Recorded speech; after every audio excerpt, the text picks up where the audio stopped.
Ahora le estamos realizando el segundo paso, le estamos realizando una limpieza con 141B. En este caso tenemos acá el refrigerante, o puede ser también aquel que tenemos ahí, pero como es grande usamos garrafa grande.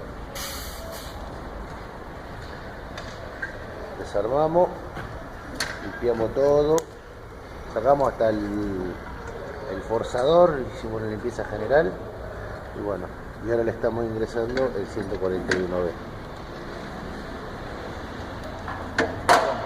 Escuchame que esto es así.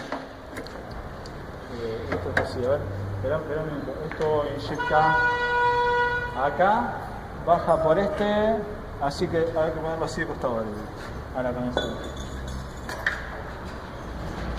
Ya, ponela ahí.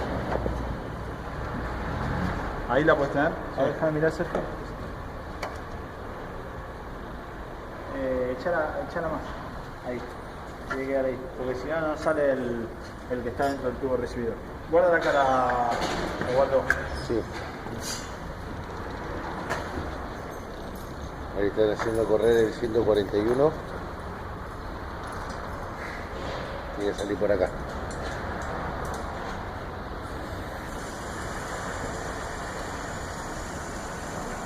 Hacemos correr el 141B por todo el circuito. Lo primero que va a empujar va a ser el aceite viejo del motor anterior.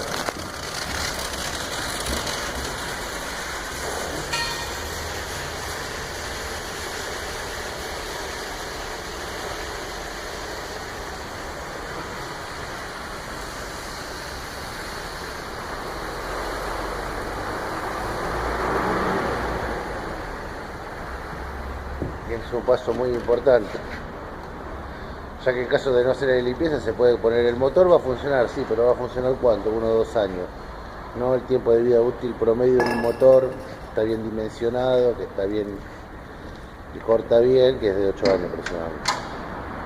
Bueno, ahí lo que hizo mi compañero fue ingresar el 141B y ahora va a sacar todo el 141B con el nitrógeno. Alta presión.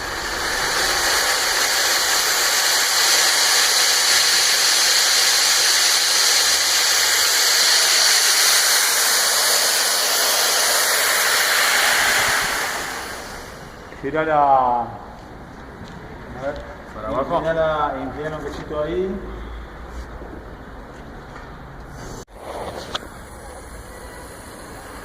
Cambio de compresor de cámara frigorífica.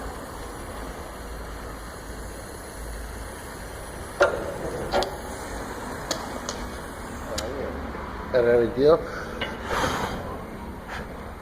es lo que pasa cuando queda un poco de aceite.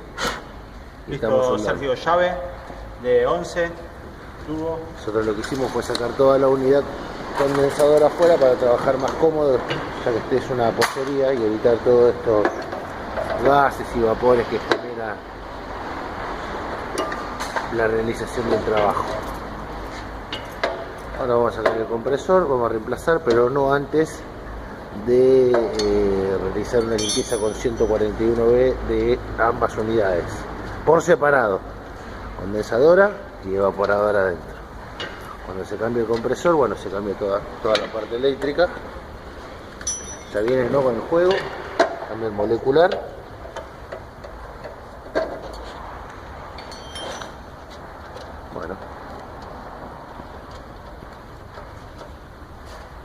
Bueno, y acá está, compresor nuevo, instalación eléctrica nueva, todo limpio, todo bien.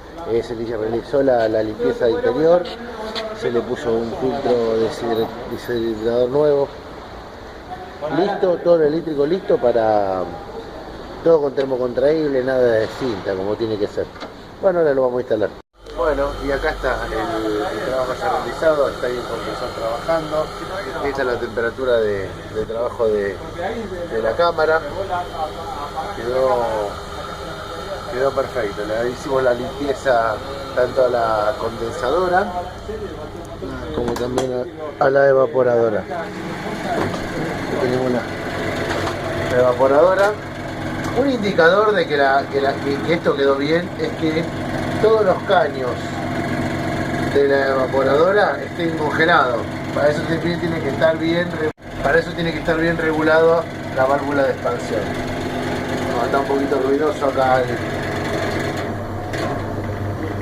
el forzador. Ahora vamos a ver esto también. Ya te dejamos cerrado, no tiene calor, Bueno.